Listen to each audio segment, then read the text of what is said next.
Emmett Granger thought he'd seen the worst life could throw at a man, until he found a half-dead mare by his trough, her head bound in burlap, her body torn by something cruel. He should have walked away, but the moment he touched her, everything changed. Before the story begins, please tell us in the comments which city you're watching from. Enjoy the story, everyone. The morning was dry as bone, the kind of heat that made the dirt brittle underfoot, and the wind too tired to stir. Emmett Granger moved slow along the fence line of his spread, worn boots crunching in rhythm with the tick of his old pocket watch. 63 years behind him, 38 of them on this ranch, and still the work didn't do itself. His breath steamed faintly in the cool air, but the sun was already burning off the edge of dawn. Red Mesa lay quiet behind him. 15 miles of bad road and worse conversation. Emmett didn't go into town unless he had to, and folks liked it that way. He'd earned his solitude after burying his wife, his brother, and most of his patience for other people. Out here, he could listen to the earth breathe. Out here, nobody asked questions, but that morning, the land didn't breathe right. He saw it from a distance first, a dark, shapeless lump hunched by the watering trough. At first he figured it was a cow gone down, or maybe a wild dog that wandered too close to the wrong scent. But as he drew near, something in the air shifted, still, heavy, like the world was holding its breath. It was a horse. No, it was what was left of a horse. She stood motionless, legs locked, head bowed beneath a rough burlap sack cinched tight around her neck with thick rope. Her chest rose in shallow pants, the only sign she was alive. Emmett slowed, instinct prickling at the back of his neck. This wasn't right. Horses don't stand still like that, not unless they're broke clean through. He took one more step and stopped cold, his hands curled into fists. Every voice in his head screamed the same thing: walk away. He wasn't part of this. He didn't need to be involved. Whoever did this, whatever mess this was, it didn't belong to him. The ranch had enough problems without dragging somebody else's into it. That horse wasn't his responsibility, but then she trembled, just a little, just enough to show she was still trying to hold herself up. And it was like a ghost passed through him, the memory of Hannah, his wife, cradling a half-drowned lamb in her apron, whispering, "You don't look away from suffering, Em. Not when you're the only one who can stop it." That voice had lived inside him long after she was gone. Quiet, but steady. He cursed under his breath and moved closer. The rope was cruelly knotted, tight enough to rub raw patches into the mare's neck. He worked it loose with slow hands, his fingers shaking, not from age, but from something else. Anger. Beneath the sack, the mare's head tilted weakly. Her left eye was swollen shut. The right one, dull and half-glazed, blinked into the sunlight as if it hurt to see. She didn't flinch when the sack came off. She didn't rear or try to bolt. She just stood there, broken and quiet, like she'd forgotten how to be a horse. Her coat, once probably a rich bay, was now matted with dried blood, caked dirt, and open sores. A line of flies buzzed lazily across her back, undisturbed. Then Emmett looked down and saw her hooves. They were grotesque, curled upward like old ram's horns, thick with grime, cracked and infected. Every step she took must have been a white-hot blaze of pain. And yet she'd made it to his trough. She'd survived. Someone had tried their damnedest to make sure she didn't. It wasn't just neglect. It was cruelty, methodical, patient cruelty. Someone had gone out of their way to hurt her slowly. That's when he saw them fresh hoofprints around the trough. Not just hers. 3, Maybe 4 sets, all recent. They circled like wolves. One set led off toward the ridge. Emmett squinted against the glare, and for just a second, he caught it. A flash of sunlight off something metallic. A scope? Binoculars? Someone was up there watching. His mouth went dry. This wasn't just abandonment. It was a message, a test. Someone had left this mare on his land for a reason, and they were waiting to see what he'd do about it. He stepped between her and the ridge instinctively, jaw clenched, heart pounding in his ears. His eyes scanned the horizon, but whoever had been up there was already gone. Just the heat shimmered now, dancing like ghosts in the distance. The mare lifted her head slightly. Her good eye found him. There wasn't fear in it, not exactly. It was something else, something deeper, a flicker of hope so faint it hurt to look at. Emmett swallowed hard.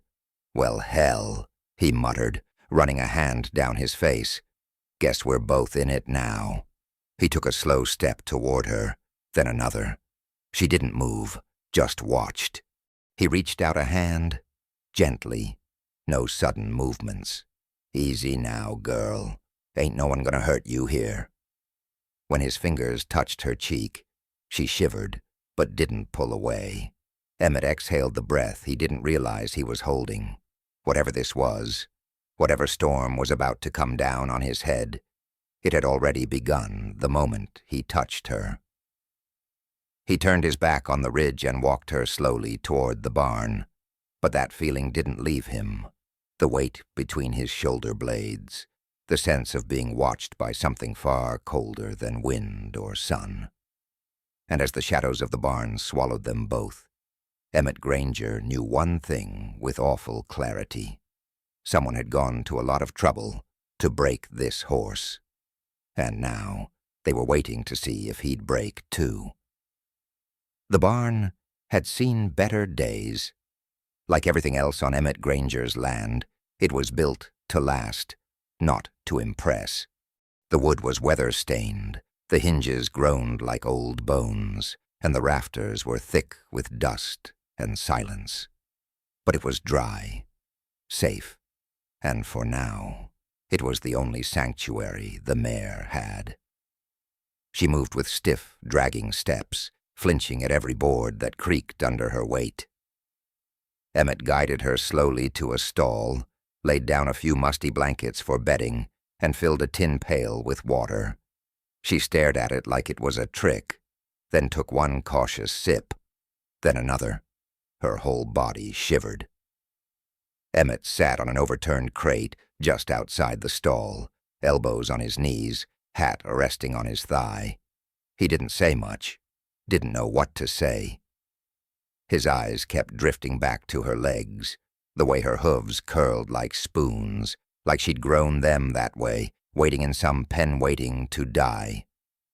What kind of man does that to a horse? What kind of monster keeps them alive just to break them slower? He stood with a sigh and reached for a worn burlap sack filled with warm mash. As he set the bucket near her, his eyes caught something strange beneath the muck on her shoulder. A brand, barely visible under caked-on filth and what looked like burn scars. Someone had tried to obscure it with heat-sloppy work, but effective enough to fool the untrained eye. Not him, though. He fetched a damp cloth, knelt beside her, and began gently scrubbing. She shifted, but didn't resist. Bit by bit, the layers peeled back, revealing a faint but unmistakable outline. That brand. He'd seen it before, 20 years ago at an auction outside Tucumcari. A triple-bar H with a slashed tail, Harlan Creed. The name dropped into his chest like a stone in a dry well. Creed wasn't just a livestock supplier. He was the supplier.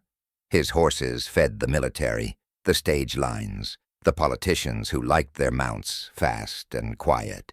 He had friends in high places and debts owed in darker ones. Emmett hadn't heard his name in years, but he hadn't forgotten what it stood for. Money, muscle, and silence. He stepped back from the mare, blood humming in his ears. If this horse belonged to Creed, or used to then, Emmett wasn't just dealing with some backyard sadist. He was in the crosshairs of a man who buried problems under power and concrete, and someone had just gift-wrapped this one, dumped it on Emmett's land like a live grenade, with a note that read, "Your move." The crunch of tires over gravel broke the quiet. Emmett's hand went instinctively to the shotgun leaning by the stall gate. He stepped out of the barn into the sunlight just in time to see a cloud of dust rolling in from the southern road. A single rider, light brown mare, tall figure, confident posture, Claire Whitlow. She reined in just outside the barn, swung down in one clean motion, and tied her horse with practiced ease.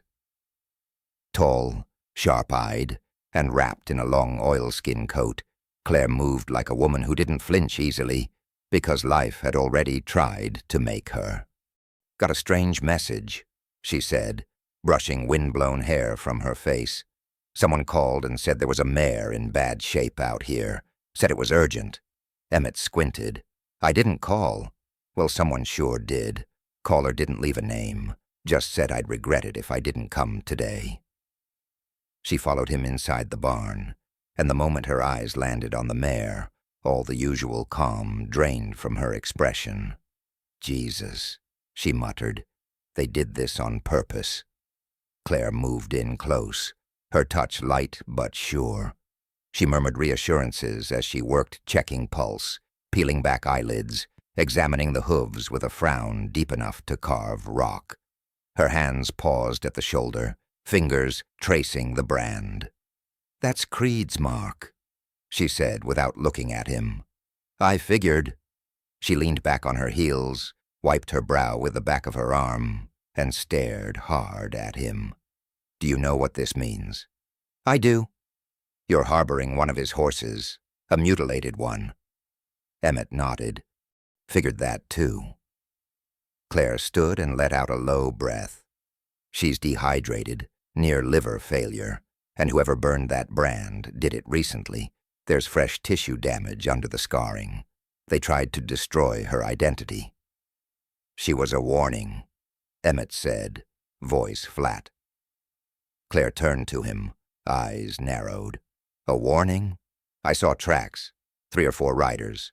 One stayed on the ridge watching. Had a spyglass or scope. They saw me find her." Claire's jaw tightened. Son of a bitch. They were both still standing there when they heard the sound hoofbeats. Not one rider, several, moving slow and sure, like they had no fear of being turned away. "Company?" Emmett said grimly, already stepping toward the barn doors. They exited, just as the first rider came into view.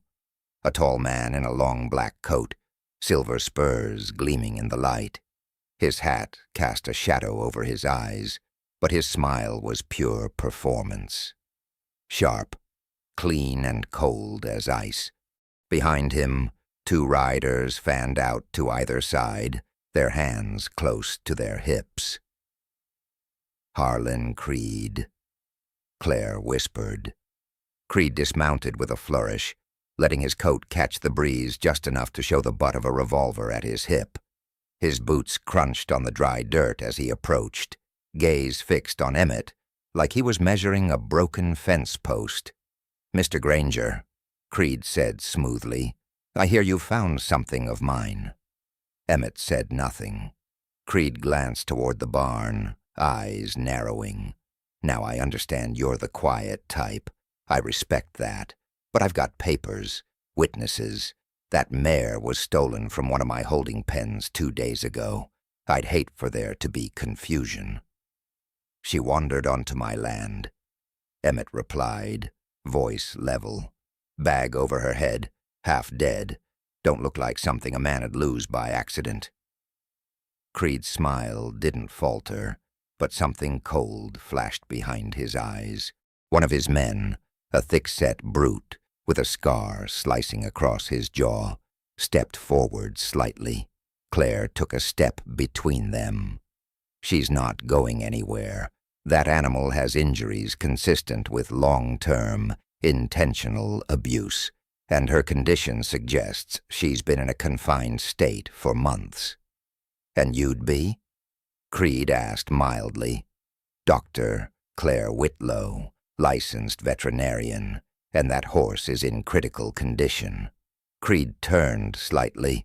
Well, doctor, I admire your dedication, but I have livestock to manage. That animal is property, and property that wanders off has to be returned. Claire's voice hardened. What I saw in that stall wasn't lost property. It was evidence, and if you think I'm going to hand her over to be silenced, you're underestimating me. Creed's smile finally faded. His enforcer took another step forward, hand now resting on his pistol. Claire stood her ground, jaw tight. Emmett shifted slightly, just enough to place himself between them.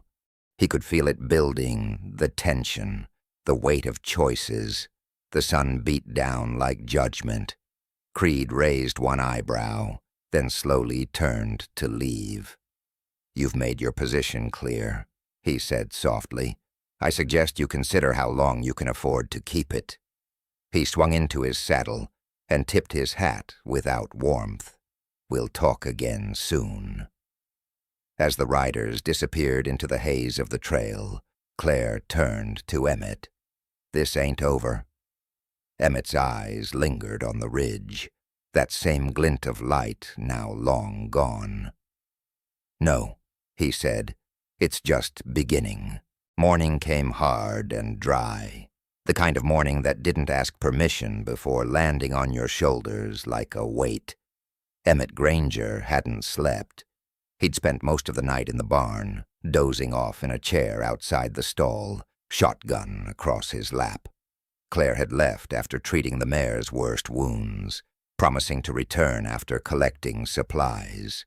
The mare, still nameless, hadn't moved much, but she was breathing, and her eyes had lost some of their dead glassiness. A small miracle. But miracles had a price. When Emmett stepped outside with a tin of coffee still too hot to sip, he found a folded piece of paper nailed to his gatepost. Fresh wood shavings curled at its base. No signature. Just a single sentence, scrawled in blocky handwriting. Theft's still theft, no matter how righteous you feel about it. Next to the note, a bullet casing. Spent. Left like punctuation. He didn't need to ask who left it. Back inside, Emmett rifled through the drawer beneath his kitchen sink and pulled out a thick dust-covered folder. He hadn't looked at these documents in years, deeds, boundary lines, correspondence with livestock auctions. Hidden among them was an old livestock auction booklet, the 2007 Winter Livestock Showcase. Page 13, lot number 047, Triple H Ranch, by mare, bloodline registered, brand, 3H/tail. That brand. This wasn't just a horse. It was a thread. And when you start pulling on threads like this one, the whole damn blanket comes apart. By mid-morning, Claire returned with 2 saddlebags full of gauze, antiseptic, hoof knives, and grain. She found Emmett standing beside the mare's stall, rubbing a thumb over the half-healed brand. I've seen that look before, she said, setting down her bag. What look? The one you get right before doing something real stupid. Emmett glanced sideways. I've been stupid before. This feels different. Claire cleaned the mare's muzzle, checked her temperature. Her vitals are better, she murmured. She's not out of the woods, but she's headed in the right direction. You think she knows she's safe?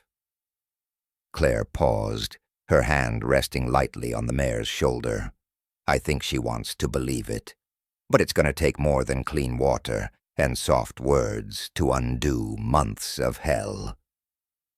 They worked in silence after that, until the quiet was broken by the slam of truck doors out front. Not Creed this time.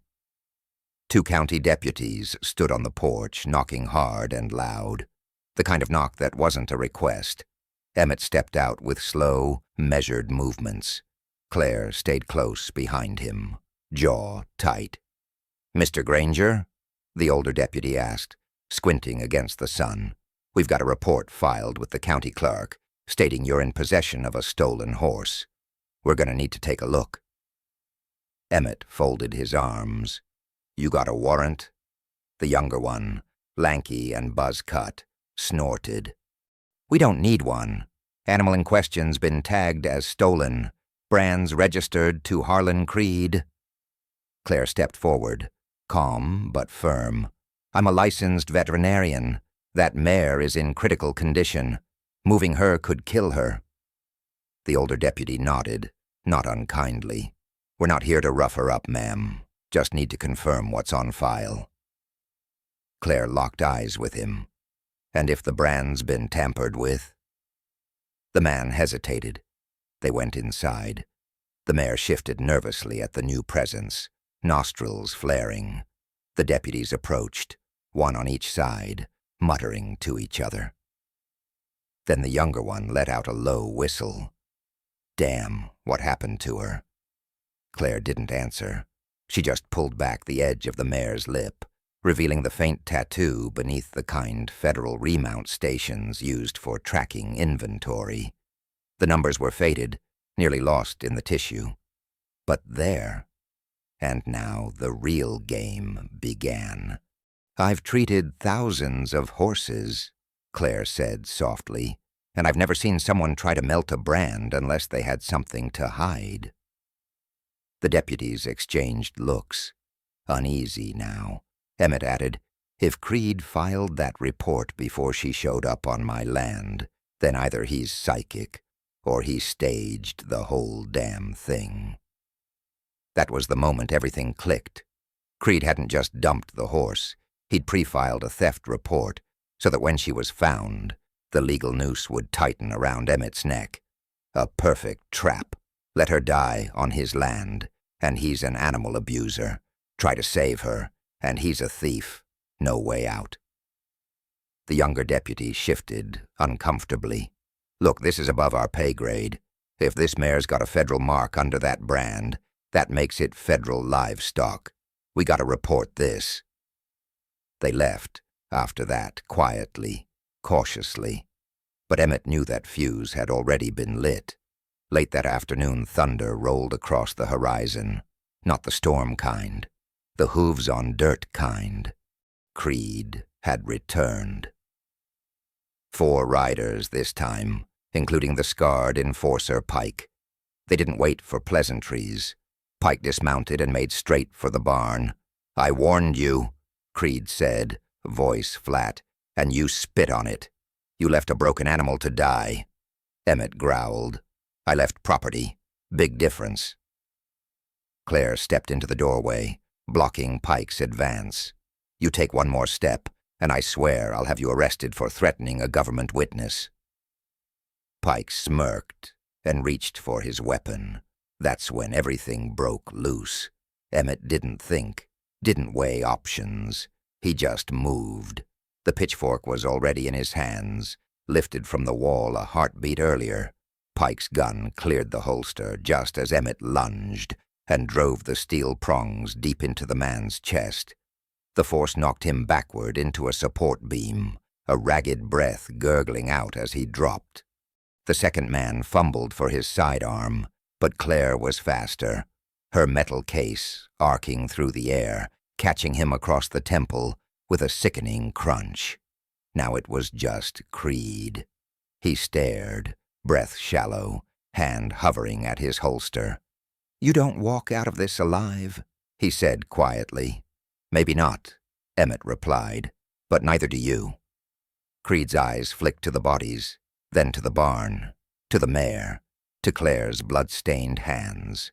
"Every town in this territory answers to me." "Not anymore," Claire said. "We're done being quiet." Creed backed toward his horse, cold fury boiling just under the surface. "You just declared war," he spat, "on everyone who matters." "No," Emmett said. "You did, when you laid hands on her." And as Creed vanished into the dust, with his one surviving man slumped over his saddle, Emmett turned back to the mare, his boots sticky with blood, his hands trembling from adrenaline. Claire dropped to her knees beside the horse, checked her pulse, then lifted the mare's lip once more. Her eyes widened. "Emmett," she whispered, "there's a serial code. It's federal." He leaned in, stamped into the inside of the mare's lip, almost invisible under the scar tissue, were 5 digits and 2 letters, US 17,284, and with that single mark, the storm they'd stirred up just became something else entirely. By dawn, the blood on the barn floor had dried to a copper-colored crust. The mare, still barely standing, watched them with wide, glassy eyes, her breath slow but steady. Claire had done everything she could, but neither of them said what was on both their minds. If help didn't come soon, the mare wouldn't last, and if the law came first, neither would they. Emmett didn't shave, didn't change his shirt. He stood on the porch with his hat low and his shotgun across his chest, watching the road like it might come alive and bite him. The whole night had been a blur of rope tying, body dragging, and fast decisions. Pike was dead. The second man, Creed's bruiser, was alive, tied to a rafter in the barn with a growing purple welt on his jaw and blood still crusted in his beard. At first the man didn't talk, but when Claire whispered that the mare's wounds were consistent with federal livestock abuse and that she could prove it, the big man's eyes finally flickered with something close to fear. "He never said it was federal," the enforcer muttered. "Said it was just cleanup. Moving horses between state lines. No questions. Good pay." Claire folded her arms. "That serial code makes her federal property, which means you're sitting on a noose." The man exhaled through his nose. "Then maybe it's time someone else got tied up for once." He talked. Not everything, but enough. Enough to draw a picture of a system so rotten it made Emmett sick. Creed had been stealing government horses, some from storage yards, others from live shipments, and selling them under fake ranch names with altered brands. Some were laundered through auctions. Others were just disposed of. Those that didn't sell were hidden or butchered. And it wasn't just Creed. Local deputies, auctioneers, a district judge, even a feed supplier in Red Mesa who kept quiet for kickbacks. "Whole damn thing works because everyone knows their piece," the bruiser said, "and no one talks, ever." That was about when they heard the riders, but not the thunder of hooves this time, not Creed's posse. These hoofbeats were measured, precise. 3 riders came into view just after sunup. One wore the crisp navy coat of a U.S. Marshal, another carried a thick satchel of documents across his saddle, but the man in the middle, lean, weathered, wearing a charcoal gray coat and an expression carved out of stone road like justice, had a name: Judge Avery Hollowell. Emmett had only seen the man once, years ago, presiding over a land dispute between 2 ranchers who nearly killed each other over 6 feet of irrigation runoff. The judge didn't raise his voice once, but the way he looked at a man made him rethink every lie he'd ever told. As the 3 dismounted, Emmett lowered his shotgun and nodded stiffly. "Judge." "Mr. Granger," the old man said, "I've received notice of a federal livestock theft, potential animal cruelty, and a deceased party on your property. I assume that's all accurate." Emmett glanced back at the barn, then returned the look with a slow nod. "All of it." The older marshal stepped forward. "We also received confirmation that a federal brand has been identified serial US-17284. She's listed as part of a shipment stolen out of the Fort Reading remount yard 6 months ago. Claire appeared in the doorway, arms crossed, hair tied back, face flushed from exhaustion. "She's in bad shape," she said, "but she's still breathing." The judge nodded. "Then let's see the evidence." They walked into the barn together. Hollowell didn't flinch at the smell of dried blood, didn't blink at the bound enforcer groaning softly in the corner. But when he knelt beside the mare, saw the ribs, the festering sores, the melted brand, and the coded tattoo beneath her lip, his jaw tightened just once. Then he stood.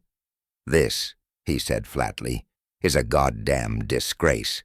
The marshal holding the satchel opened it and began producing papers, photographs of the stolen shipment, transport records, registry cards, and most damning of all, a list of missing serial numbers. US 17,284 was right near the top. Claire provided her written statement. Emmett handed over the blood-stained note left on his gatepost, and the enforcer, sweating, now gave up the rest. Names, locations, payout amounts. He spoke of backdoor deals in auction houses, forged ownership transfers, altered brands, threats to whistleblowers. "You realize what you're saying implicates half the damn county," Hollowell said calmly. The man nodded. "Ain't that why you're here?" Before the judge could reply, another sound rose from the distance. Hooves. But this time, it wasn't 3. It was many. Creed had returned, 15 riders strong, armed and mounted like they meant to put a bullet in the sun. They pulled up outside the barn and spread out like a fan, forming a wall of dust and menace. Creed rode in the center, face blank as bone, eyes sharp as broken glass. He dismounted with the ease of someone who never worried about consequences. "Judge Hollowell," he said, tipping his hat. "Didn't expect to see you out here so early." The judge stepped forward without blinking. "Mr. Creed, I'm here on federal authority, investigating stolen property and criminal conspiracy." Creed glanced at the barn. "Ah, yes, the stolen horse. You filed a theft report 2 days ago," the marshal said. "Curious timing, considering the mayor didn't show up here until after that." "Coincidence," Creed said with a shrug. "Lucky guess. Or premeditated entrapment," Claire said, stepping beside Emmett, which failed. Creed's face twitched, just a little. "You're pushing your luck, vet," he said through clenched teeth. "You tortured an animal so bad it almost died." She snapped. "You don't get to act offended." One of the marshals stepped forward and read from a paper. "Harlan Creed, you're under arrest for theft of federal property, conspiracy to defraud the United States government, obstruction of justice, and animal cruelty." Creed laughed once. "You really think any of this sticks? You think anyone in this county's gonna testify against me?" "I don't need the county," Judge Hollowell replied, stepping closer. "I've got your man in there, alive, willing, and ready to testify under oath." The moment stretched thin. Creed looked between the judge, the marshals, and the barn, then to the mayor. And for the first time, the mask cracked. A sliver of rage twisted through his features, but he didn't move. Not a twitch, because he understood now. The show was over. His empire wasn't collapsing. It had already collapsed. The marshals moved forward. Creed didn't resist.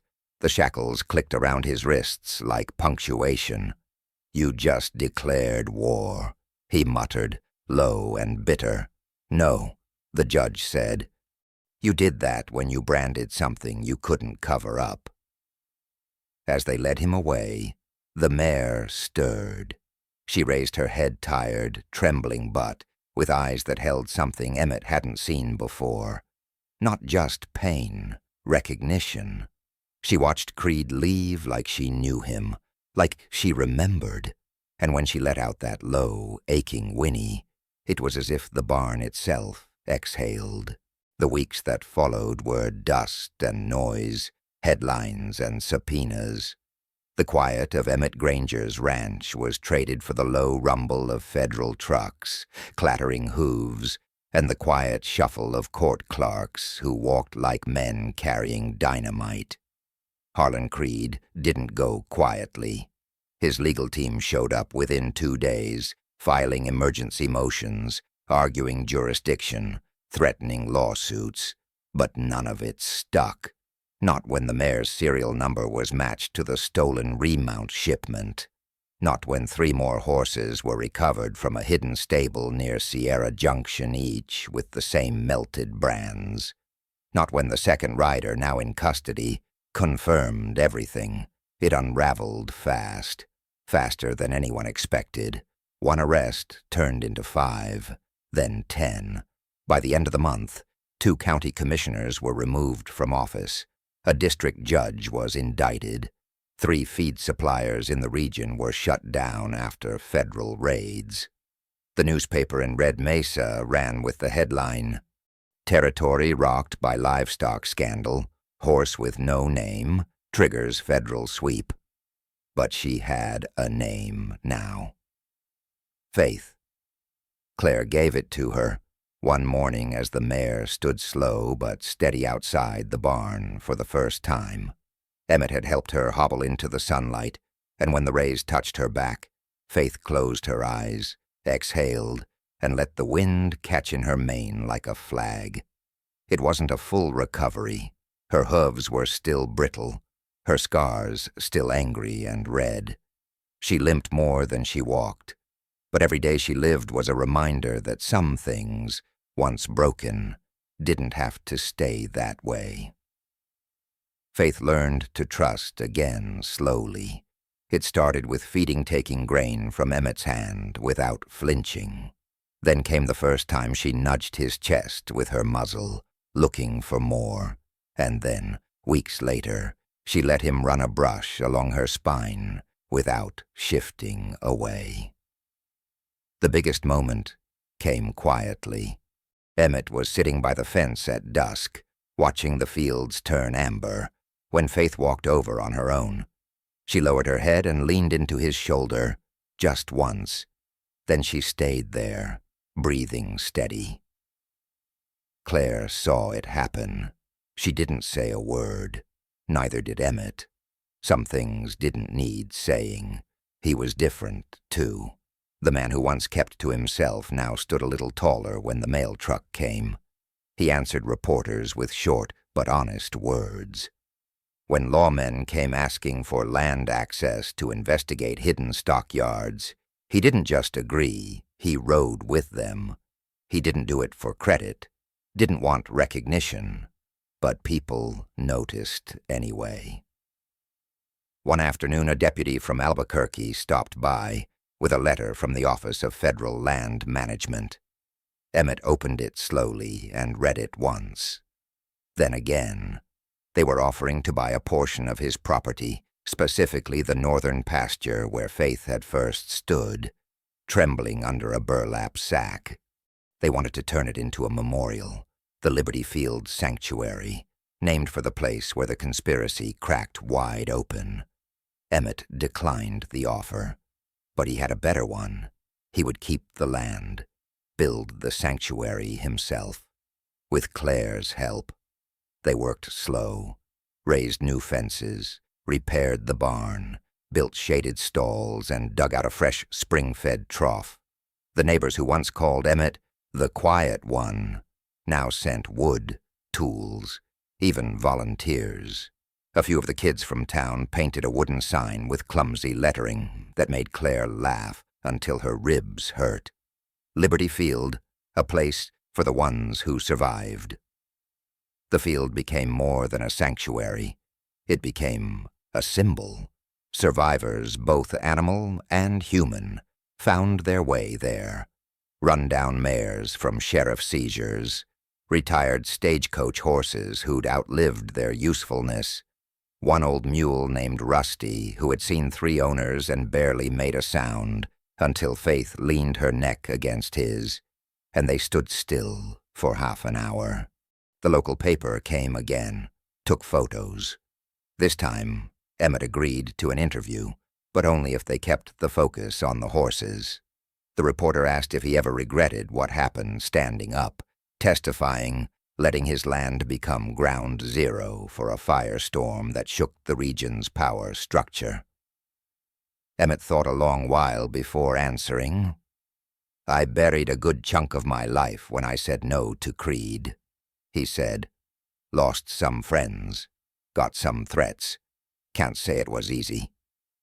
Then he looked across the pasture, where Faith was running, not fast, not graceful, but freely, her tail high in the air like a banner. "But every time I see her do that, I remember that the right thing don't always feel safe. Sometimes it feels like digging your own grave. But if it saves just one soul, one voice that was going to be snuffed out, then that's a life well spent." Faith wasn't alone anymore.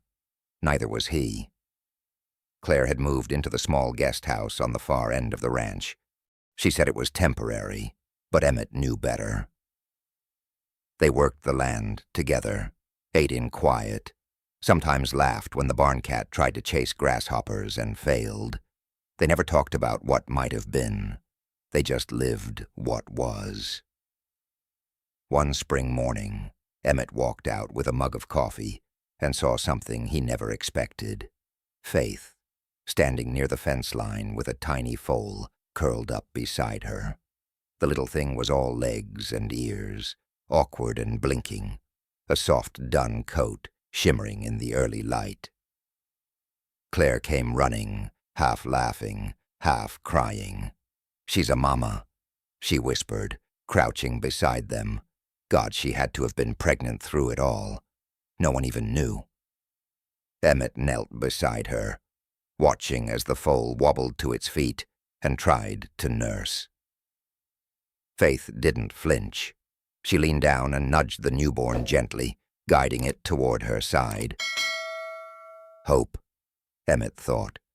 She made something out of all that ruin. She made life. He walked out to the fence and stared over the open field. The sun rose slow and golden, painting the hills in warm amber. Behind him, Claire stood with one hand resting on the foal's back, the other shielding her eyes from the light. For a long while, they said nothing, just stood together, breathing in the quiet. "I never planned to fight a war," Emmett finally said, "but I found something broken, and I didn't walk away." He turned his eyes to the camera crew packing up near the gate, their van humming in the distance. "If it were you," he said, half to himself, half to the wind, "what would you have done?" The question hung in the air, unanswered. But somewhere, in homes across the region, across the country, someone would hear that question and remember Faith, remember Liberty Field, and maybe they'd choose not to look away next time either. Sometimes, all it takes is one person choosing not to look away. Emmett's story reminds us of the profound impact of simple courage.